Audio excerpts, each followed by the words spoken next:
Patuloy ang paghahanap sa iba pang suspect sa pang-hold up at pananaksak ng isang call center agent sa Mandaluyong kahapon.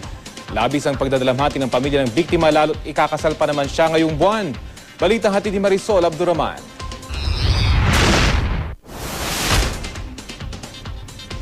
Mabait at malambing. Ganito ay sa larawan ng kanyang kapatid, mga pinsan at kaibigan si Fatima Blanco, 23 years old, call center agent.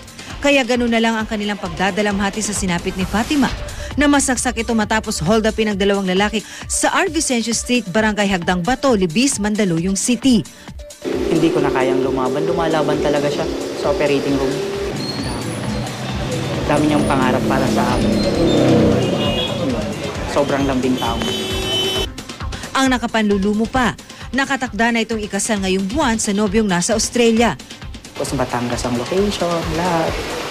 Diba? Tapos paalis na yun pagkatapos ng kasal, diretso na siya ng Australia. Papasok sana siya sa trabaho nang mangyari ang krimen.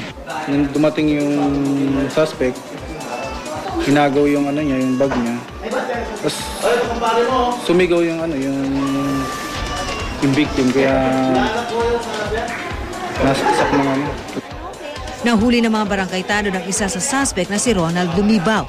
Na-recover sa kanya ang bag ni Fatima na may lamang wallet at pabango. Katwiran ng suspect, napasama lang siya sa grupo ng mga hold-upper. Hindi ko talaga pumapasok ko kasi akong trabaho eh. May trabaho ka? Eh, ba't ka ng hold-up? Lang ako, napasama lang ako. Kasi niyaya ako, nag-inom ako.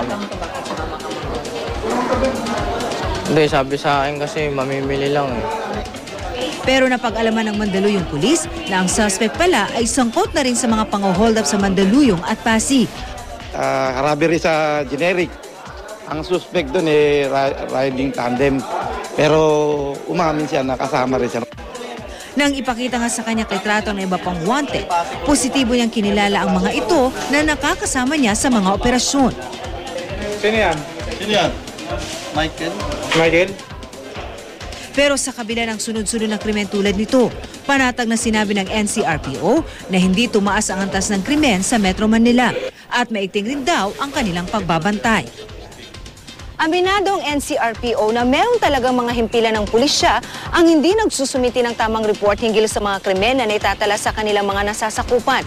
Kaya lalo raw silang maghihigpit sa pagbusisi sa mga plotter. We are trying to present the true crime picture by inspecting the blotters, reflecting the true crime. Kaya nga makikita mo mataas compared sa other regions, tumataas ang Metro Manila, yung other regions bumababa. Paulit-ulit naman ang paalala ng mga otoridad na maging maingat at maging mapagmatsyag. Marisol Abduraman, GMA News.